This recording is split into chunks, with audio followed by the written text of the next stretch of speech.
resulta que Zelensky, Pelotudín Chilinsky, fue al Parlamento Europeo vestido de militar, dijo lo que quiso y le aplaudieron de pie. Y decir eso de fue porque lo hace por Zoom, Sí. por videoconferencia. Después estuvo en el Parlamento italiano, en el portugués, en el español, en el Congreso de los Estados Unidos, en el canadiense, en el griego, en el italiano, en el Bundestag y en todos lados. Pero él vestido de militar además, a pesar de que está con los máximos representantes de la política mundial, vestido de militar. Olena Zelenska fue a Washington vestida de militar también, Hugo. Y de pronto, cuando intentan tener este mismo show, en África, de 54 países, nada más 4 lo reciben, pero también, digamos, dio su versión.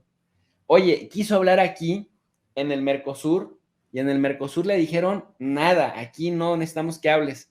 ¿Cómo lees esto? ¿Cómo interpretas que el Mercosur le negara el foro a Volodymyr Zelensky? Esta reunión de esta semana de Mercosur ha causado mucho revuelo, ha causado mucha... en Estados Unidos, de hecho, el Comando Sur ha tomado mucha nota de lo que está pasando, ¿no? En América del Sur, en el subcontinente. Hay que decir que lo que ha pasado con los últimos presidentes de Estados Unidos, que han sido devastadores, han sido maléficos, han sido malos, pero en todos los sentidos, desde Obama, desde el caso de Trump, de Bush hijo, después Obama, y lo que tenemos con Trump y también con este señor Sleepy, como le dice usted, para que YouTube no nos persiga.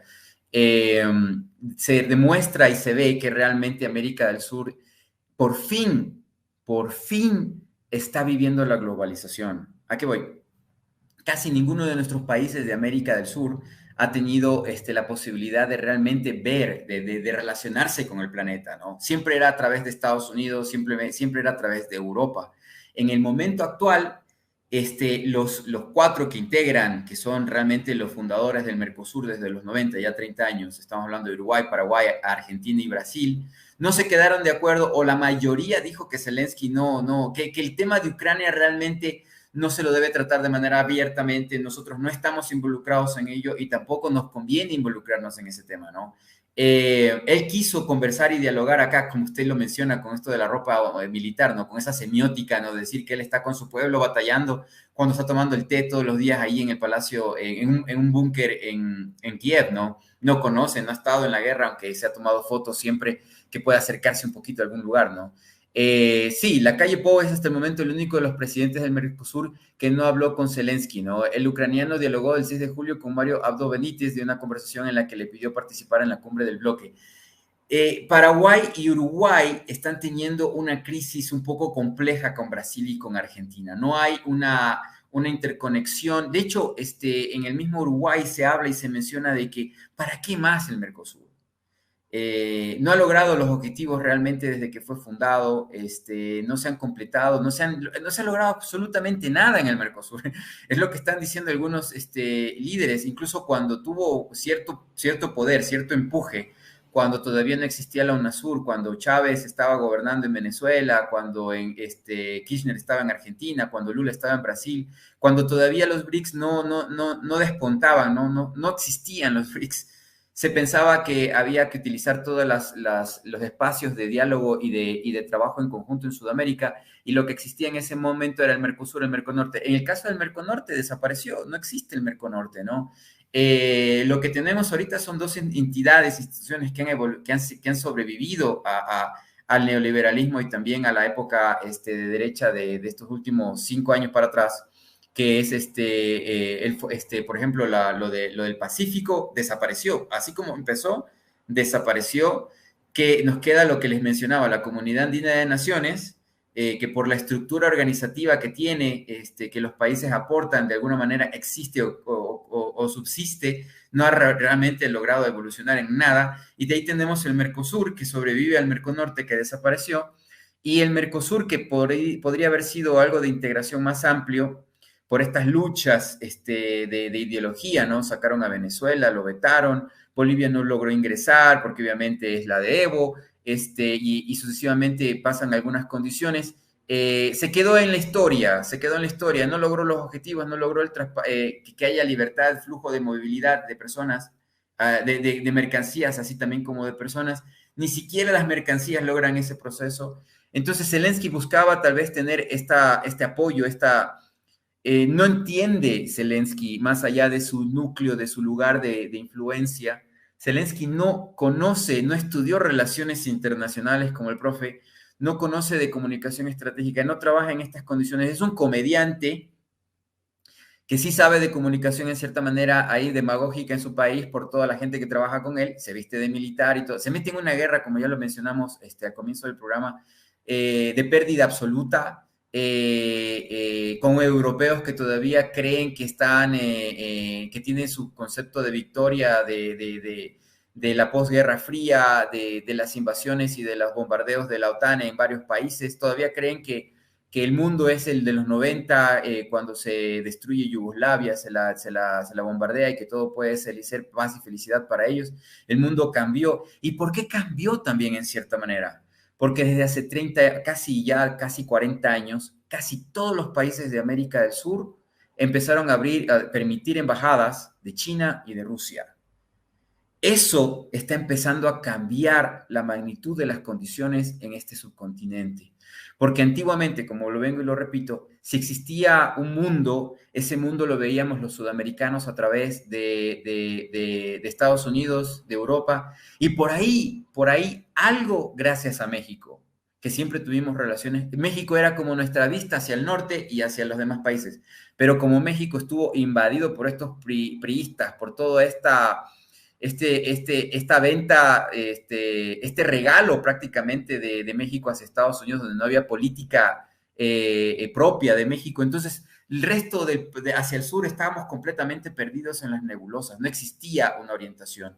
Entonces, vienen esta posibilidad de que América del Sur empieza a tener soberanía respecto a sus comunicaciones ya internacionales. Se empieza a hacer esto del globalismo, ¿no? Estados Unidos dice, bueno, hay que globalizarnos y permitamos que haya un comercio, que haya un intercambio bilateral comercial con todo el resto del planeta.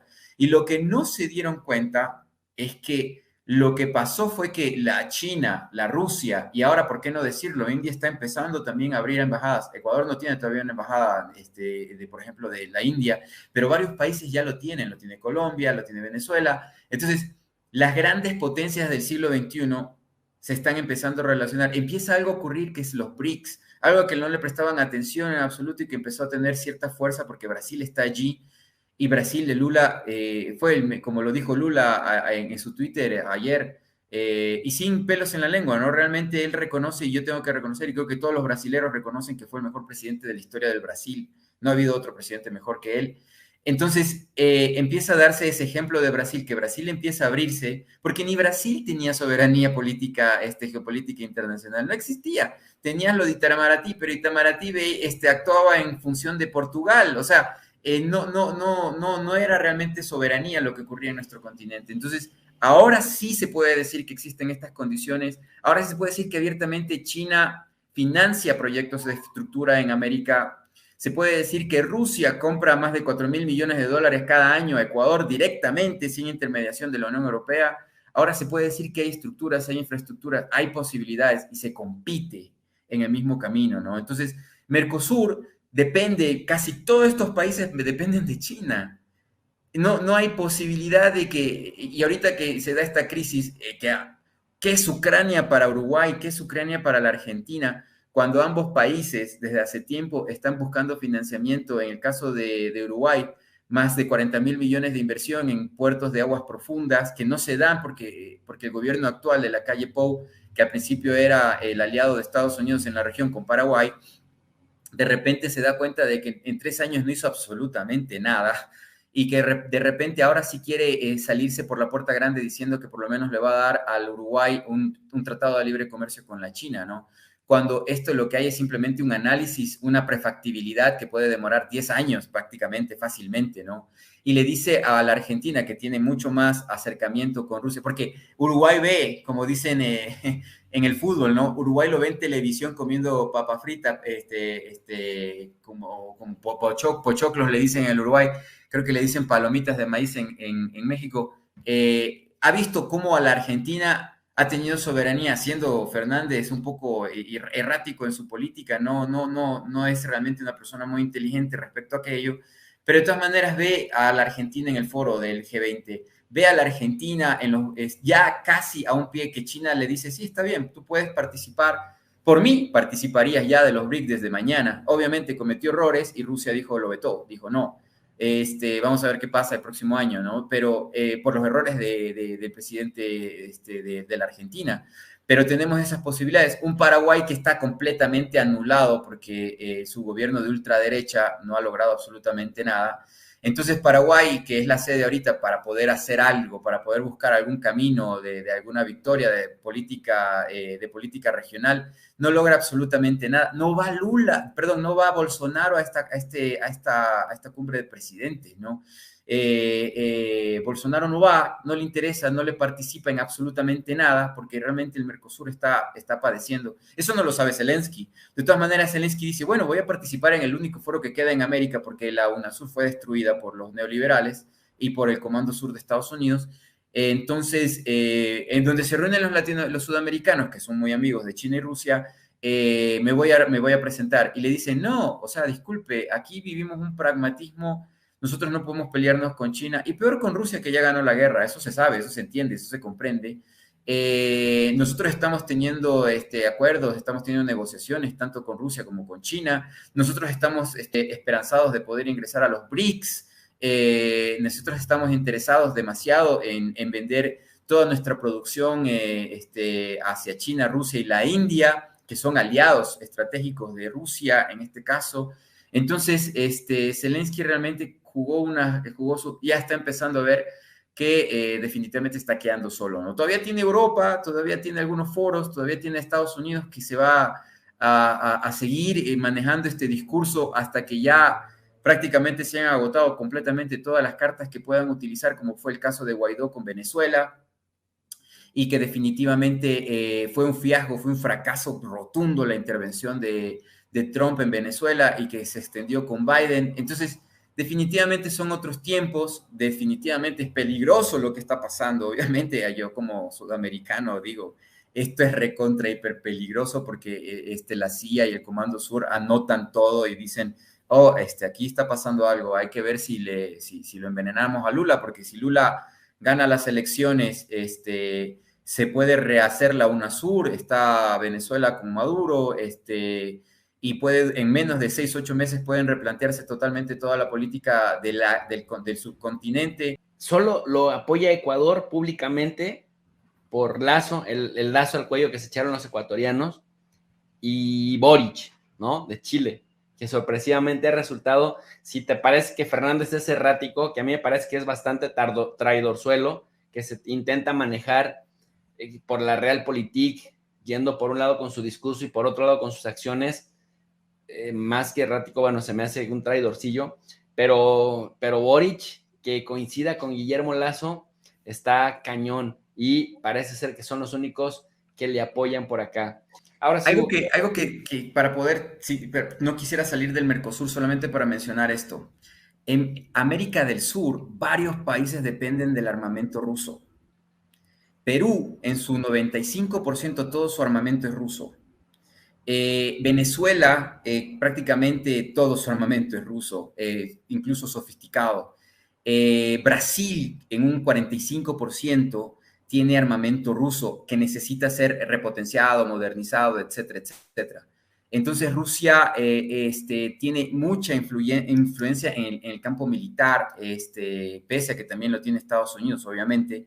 De todas maneras, para América del Sur es muy difícil, casi, como usted bien lo menciona, los países que se fueron hacia las sanciones en apoyo a Europa y Estados Unidos han tenido graves crisis. El caso de Ecuador, ¿no? Se levantó el pueblo, sobre todo empezó con los mismos productores de banano que se les podría la fruta porque no estaba llegando a Rusia, ¿no? Porque el gobierno no bloqueó las exportaciones para Rusia. Incluso los agricultores vieron que subió de repente de la noche a la mañana el precio de los fertilizantes. Ecuador, lo que más importa de Rusia son fertilizantes, 400 millones de dólares cada año. el mayor proveedor de fertilizante del Ecuador, que es un país agroindustrial en su mayoría, igual que la Argentina, igual que los demás países de la región, necesitan los agroquímicos de Rusia. Brasil en un gran porcentaje, y eso lo dijo Bolsonaro, nosotros no nos unimos a las sanciones, porque si nos unimos a las sanciones, a Bolsonaro lo queman mañana. Entonces, no entiende, creo que para Zelensky está muy lejos Sudamérica, no comprende, no entiende la magnitud de lo que significa Rusia y China para nuestra región. Eso solamente quería mencionar, militar, tecnológica y todo lo demás. Y es súper buen apunte, mi querido Hugo, porque efectivamente en temas de fertilizantes y de armas, como bien lo apuntas, y qué bueno que lo apuntas, América Latina está muy cargado también hacia el lado ruso.